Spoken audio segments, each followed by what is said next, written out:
Good morning dear students. आज हम लोग स्टार्ट करेंगे हेट्रोसाइक्लिक कंपाउंड्स। हेट्रोसाइक्लिक कंपाउंड्स वो कंपाउंड होते हैं जिनमें एक या फिर उससे ज़्यादा हेट्रो एटम होता है। हेट्रो एटम जैसे कि हमारा nitrogen, oxygen, sulphur, phosphorus, arsenic, selenium, boron and so on. मतलब बेसिकली जो हमारे ऑर्गेनिक कंपाउंड्स होते हैं उनमें जनरली क्या मिलता है, हमें कार्बन, हाइड्रोजन एंड ऑक्सीजन। उनके अलावा हमें अगर कोई भी अलग से एटम मिलता है तो उसको हम बोलते हैं हेट्रो एटम। और जैसा कि नाम से ही क्लियर है, हेट्रोसाइक्लिक कंपाउंड्स, यानी कि इनमें एक रहेगा आपका हेट्रो एटम, एक रहेगी आपकी साइकिल, वो आपकी रिंग हो सकती है कितने भी मेंबर की, और मतलब ये हमें मिलते हैं जनरली ऑर्गेनिक कंपाउंड्स में। ठीक है। तो ग्रीक वर्ड हमारा हेट्रोस के लिए है डिफरेंट, यानी कि आपके यूजुअल जो एटम है कार्बन, हाइड्रोजन, ऑक्सीजन, उनसे जो अगर अलग हमें कोई भी एटम मिलता है तो उसको हम क्या बोलेंगे, हेट्रो एटम। एग्जाम्पल्स यहाँ पे दे रखे हैं आपके, नाइट्रोजन हो गया, ऑक्सीजन हो गया, sulphur, phosphorus, arsenic, selenium, boron, ये जनरली आपको मिलते हैं। इनमें भी आपका नाइट्रोजन, ऑक्सीजन एंड सल्फर ज़्यादा कॉमन है। उसके बाद थोड़ा बहुत हमें फॉस्फोरस मिल जाता है, बाकी तो हमें मतलब रेयर क्वांटिटी में ही मिलते हैं। उसके बाद क्या होता है कि जितने भी हमारे ऑर्गेनिक कंपाउंड नॉन हैं उनमें आधे से ज़्यादा हमारे हेट्रोसाइक्लिक कंपाउंड्स हैं, यानी कि इसकी वजह से भी इनकी स्टडी इम्पोर्टेंट हो जाती हैं। ये मतलब नेचर में बड़ी मतलब बहुत ज़्यादा अमाउंट में मिलते भी हैं, और इनका क्या होता है, ये फंडामेंटल इम्पोर्टेंस भी होती है इनकी हमारी लाइफ प्रोसेसेस में। फॉर एग्जांपल जो हमारे न्यूक्लिक एसिड के बेस होते हैं, प्यूरिन्स एंड पिरिमिडिन्स, वो भी क्या होते हैं, हमारे हेट्रोसाइक्लिक कंपाउंड्स होते हैं।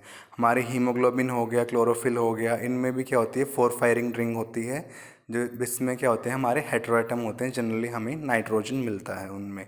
ठीक है। जो हमारे असेंशियल डाइटरी इंग्रेडिएंट्स हैं जिसमें वह हमारे आते हैं vitamin B1, B2, B3, B6 and ascorbic acid, जो होता है हमारा विटामिन C। इन सब में भी क्या होते हैं, हमारे हेट्रोसाइक्लिक कंपाउंड ही होते हैं बेसिकली ये। और जो हमारे तीन असेंशियल अमाइनो एसिड हैं, हिस्टिडीन हो गया, प्रोलीन हो गया, ट्रिप्टोफैन, इन तीनों, ये तीनों भी क्या होते हैं, हमारे हेट्रोसाइक्लिक कंपाउंड होते हैं। ठीक है। उसके बाद जितने भी मैक्सिमम हमारी ड्रग होती हैं, फार्मास्यूटिकल कंपाउंड्स होते हैं, सारे के सारे क्या होते हैं, हेट्रोसाइक्लिक कंपाउंड। और बहुत सारे नेचुरल प्रोडक्ट भी, फॉर एग्जांपल एल्कलॉइड्स हो गए, कार्बोहाइड्रेट्स हो गए, और प्लांट के किंगडम में भी मिलते हैं बहुत सारे जो कंपाउंड्स होते हैं, वो सारे के सारे क्या होते हैं, हमारे हेट्रोसाइक्लिक कंपाउंड्स होते हैं। यानी कि ये कंपाउंड भी इक्वली इम्पोर्टेंट हैं, और इनका मतलब इसलिए इनकी स्टडी इम्पोर्टेंट है। तो अब पहले सबसे पहले बात करते हैं इनके क्लासिफिकेशन की, हेट्रोसाइक्लिक कंपाउंड्स के।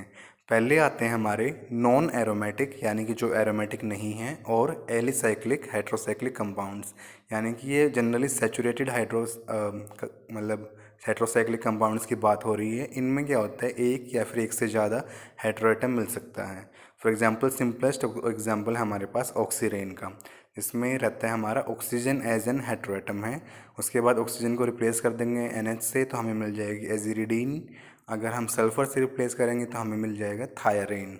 फिर चार मेंबर की रिंग की बात करते हैं तो इसको बोलते हैं ऑक्सीजन के साथ ऑक्सीटेन, नाइट्रोजन के साथ इसको बोलेंगे एजिटिडीन, और सल्फ़र के साथ बोलेंगे इसको थाइटेन। फिर हमारा आता है एक ऑर्गेनिक इम्पोर्टेंट ऑर्गेनिक सॉल्वेंट है, टेट्राहाइड्रोफ्यूरान। ये काफ़ी मतलब बहुत सारी रिएक्शंस में इसका यूज़ किया जाता है। फिर इसका जो नाइट्रोजन एनालोगस है वो होता है हमारा पायरोलिडीन, और हमारा सल्फ़र में सेम कंपाउंड मिलता है टेट्राहाइड्रोथायोफीन में। ठीक है। तो उसके बाद ये भी जो हमारा नेक्स्ट कंपाउंड है, ये भी क्या होता है, हमारा ऑर्गेनिक सॉल्वेंट में मिलता है जनरली, टेट्राहाइड्रोपायरन, THP इसकी शॉर्ट फॉर्म है। इसका नाइट्रोजन एनालोगस होगा हमारा पाइप्रिडीन। उसके बाद ऑक्सीजन में ये मिलता है 1,4 डाइऑक्सेन के फॉर्म में, जिसमें हमारे दो ऑक्सीजन एज एन हेट्रोएटम है, जो हमारी इसमें इस 6 मेंबर रिंग के एक दूसरे के पैरा पोजीशन पे हैं। तो नंबरिंग जहाँ जितने भी हेट्रोसाइक्लिक कंपाउंड्स होते हैं जो उसमें रिंग में नंबरिंग करते हैं, उसमें हम हेट्रोसाइक्लिक कंपाउंड जो हमारा एटम होता है, हेट्रोएटम को हम नंबर 1 देते हैं, उसके बाद फिर नंबरिंग स्टार्ट करते हैं। तो इसलिए इसका नाम क्या रहेगा, 1,4 डाइऑक्सेन। फिर हम नेक्स्ट बात करते हैं किसकी, एरोमेटिक हेट्रोसाइक्लिक कंपाउंड्स की। एरोमेटिक मतलब ये कंपाउंड्स हमारे एरोमेटिक होते हैं, और इसमें क्या होता है, हमारा एक या फिर एक से ज़्यादा हेट्रोएटम इसमें मिल जाते हैं। ठीक है। तो इसमें सबसे पहले 5 मेंबर के जो होते हैं जिसमें एक हेट्रोएटम होता है वो आते हैं हमारे फ्यूरान, पायरोल एंड थायोफिन। ये तीनों इंपॉर्टेंट हैं, इनकी हम डिटेल में स्टडी करेंगे। 5 मेंबर्ड विन 1 हेटेरोएटम वाले। उसके बाद 6 मेंबर्ड के साथ आता है हमारा सबसे इंपॉर्टेंट एग्जांपल है हमारा पायरिडीन का। पायरिडीन को भी हम डिटेल में स्टडी करेंगे। उसके बाद फिर अब हमारा आता है 5 मेंबर्ड विद 2 हेटेरोएटम, जिसमें एक से ज़्यादा हेटेरोएटम होते हैं। इनमें एग्जांपल कौन से हैं हमारे पास? Pyrazole, imidazole, thiazole and oxazole. इसमें पायरा क्यों बोलते हैं? क्योंकि हमारा जो नाइट्रोजन होता है उसके लिए हमने यूज़ किया एजोल, ठीक है। तो उसके बाद जैसे कि हमारा थर्ड कंपाउंड है, इसमें अगर देखें तो सल्फ़र के लिए हमने यूज़ किया है थायाजोल, और हमारे नाइट्रोजन के लिए यूज़ किया है एजोल। थाया किसके लिए यूज़ किया है? सल्फ़र के लिए। और नाइट्रोजन के लिए क्या यूज़ किया है हमने? एजोल, ठीक है। उसके बाद नेक्स्ट ऑक्साजोल, ऑक्सीजन के लिए ऑक्सा और नाइट्रोजन के लिए एजा, ठीक है। इसलिए मिला के क्या बना हमारा? ऑक्साजोल। उसके बाद फिर हम बात करते हैं 6 मेंबर्ड रिंग की, जिसमें हमारे 2 हेटेरोएटम होते हैं। इसमें जब हमारा पैरा पोजीशन पे रहेंगे एक दूसरे के तो बनता है पायरिजीन। अगर ये हमारे मेटा पोजीशन पे होते हैं तो होते हैं पिरिमिडीन। और अगर ये ऑर्थो पोजीशन पे होते हैं तो हमारा होता है पायरिडाजीन, ठीक है।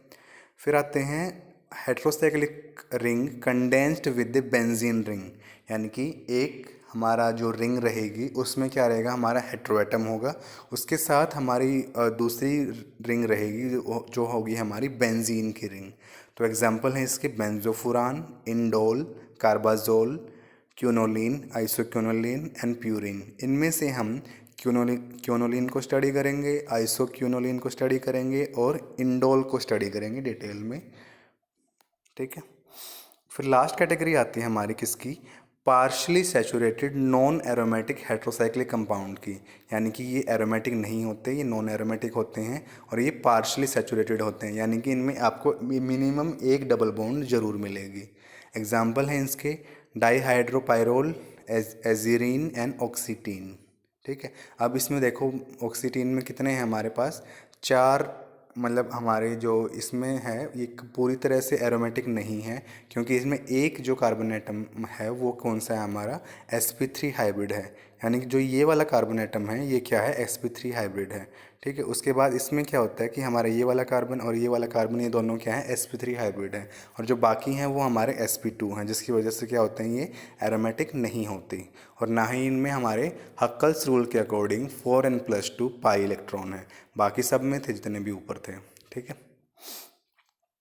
फिर बात करते हैं हम इनके नोमेनक्लेचर की, हेट्रोसाइक्लिक कंपाउंड्स के।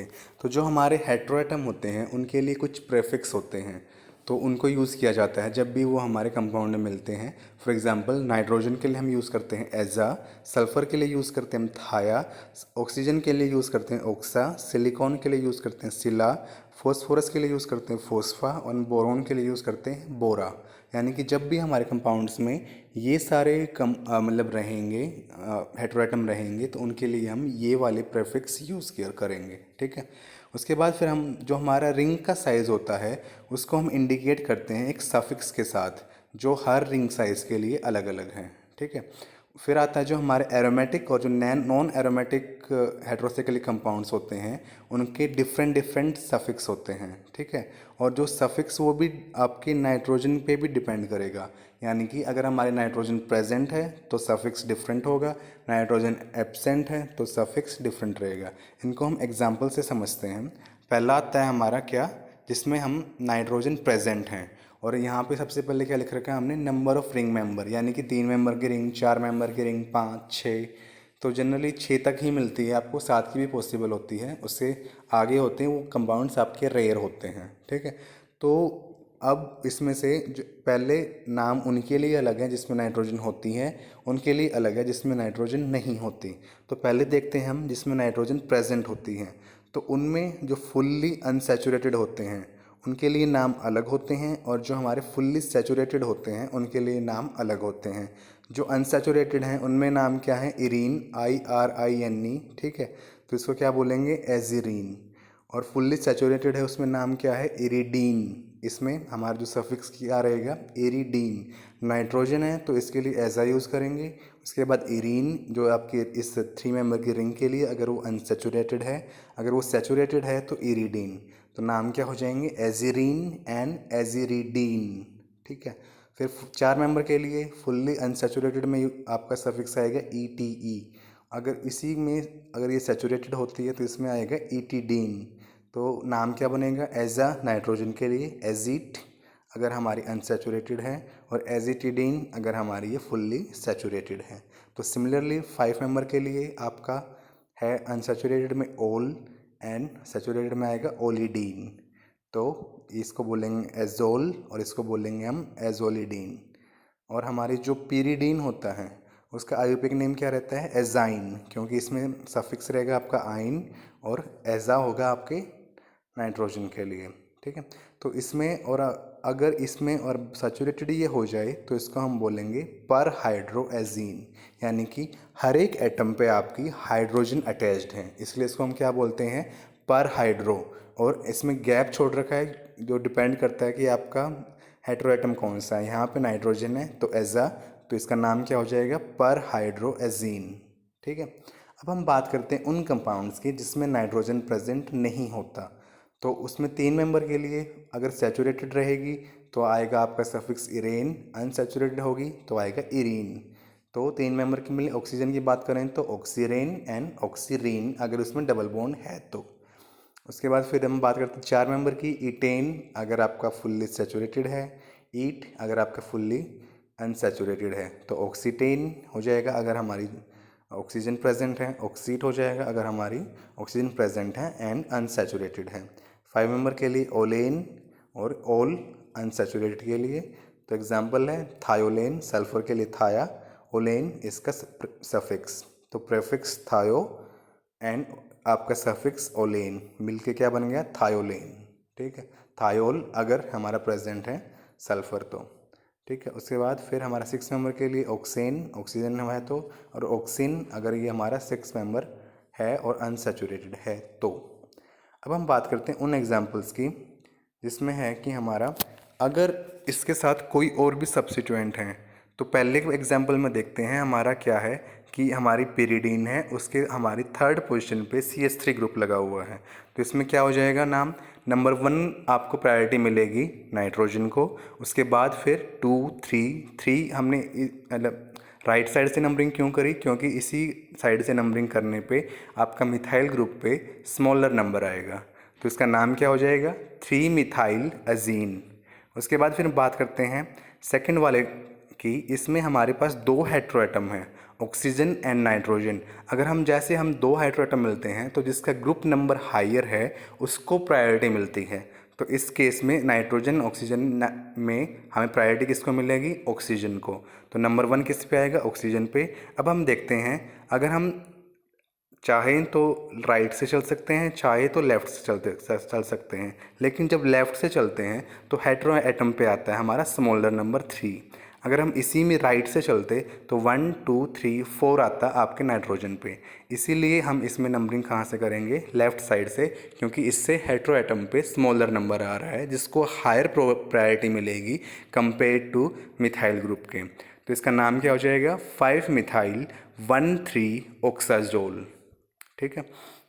उसके बाद फिर हम बात करते हैं हमारे 3rd एग्जाम्पल की, जिसमें है हमारा ऑक्सीजन एंड सल्फ़र।